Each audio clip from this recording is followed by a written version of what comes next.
Hello and welcome to another episode of Outdoor Defense. My name is Nicole and I'm here to give you safety strategies and self-defense skills for the outdoors, hiking, camping, and everywhere. Today I'm finally going to tackle a topic that I have been putting off on making a video about, but it's the number one question that I get asked when people are asking me about self-defense, and it's the thing that I see come up very often in comments, on message boards, everywhere. People are constantly asking me about self-defense tools and self-defense weapons like pepper spray, things that you carry on your hand, things like that. Or, hey Nicole, do you carry pepper spray? Do you carry some weapon or tool when you go out and hike? And the answer is no. I do not personally carry a pepper spray or any tools like that. I want to be able to give you the information to make an informed decision and give you information that you might not hear anywhere else so that you can decide what's going to work best for you and what's going to work best for your safety. I'm not here to tell you what to do. There's a lot of different ways of thinking about this topic, and there's a lot of different opinions about it, and I'm going to share my perspectives and my thoughts based on hundreds of hours of training, years of experience, research, and working with a lot of different organizations around violence prevention and peer-reviewed research, and that is what I'm coming to you with. I am not an advocate for weapons or self-defense tools. I am an advocate for education. So the first thing that I'm always going to tell you is that you are the best person to decide what is best for your personal safety. And if you decide that you want to carry a tool or a weapon, the number one piece of advice I have for you is to train with it. If you are going to carry something that you plan on using in a fight, you have to train with it. You have to know how to use it. It is unrealistic to think that you can purchase a tool or weapon, put it in your pack, put it in the bottom of your purse, have it clipped somewhere, and never once practicing getting it out, using it. If we're talking about pepper spray, if you never go out and practice spraying it, so you don't even know what type of pepper spray you have. Is it a spray? Is it a stream? Is it a gel? How is it going to respond? What's the distance? Things like that. It's unrealistic to think that you are going to be able to do those things under stress and under adrenaline.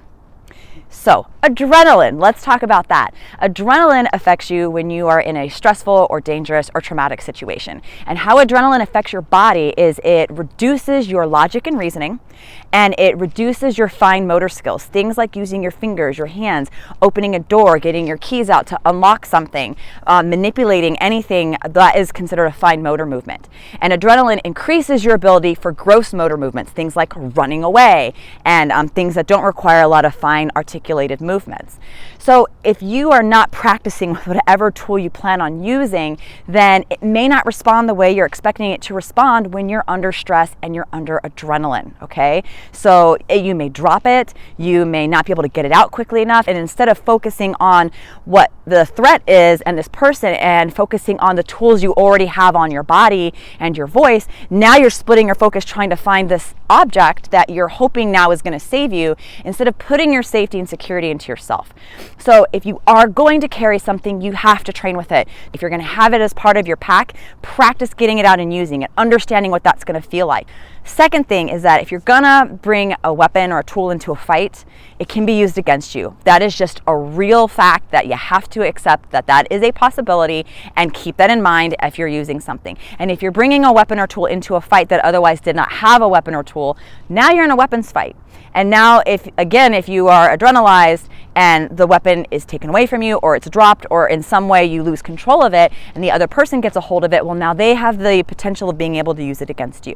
That's just something we have to admit is a possibility. The third thing that I'll say about weapons is that your body and your mind are the strongest tools that you have, that you carry everywhere you go. And I want to advocate for us to put our safety and security into ourselves and not into something else. Don't rely on something else that's going to protect you. Don't have to rely on someone else that they're going to be the ones to save you and protect you. Let's put our safety and security into us, into our brains, our minds, our bodies, the weapons we have on us right now that we can use anywhere. There are a lot of places that you can't bring certain types of tools or weapons with you. When you're traveling abroad, certain countries don't allow it. Even traveling within the US, there are certain states and certain areas, certain national parks where you can't bring certain things. Now, does that mean if you can't have that item or tool that you're not safe? That's not what that means at all. You still have the capacity to be able to protect yourself and defend yourself because you are enough. Your body is full of weapons, and your voice is a weapon, and your mind is strong. And that's why I advocate for education especially for self-defense training, because these are skills you can use all the time, not just when you're faced with a worst case scenario with an assailant who might mean you harm. And knowing that you are worth fighting for is one of the strongest tools you can have. All right, thank you so much for watching, and if you have any particular questions, feel free to put them in the comments, and see you next time on Outdoor Defense.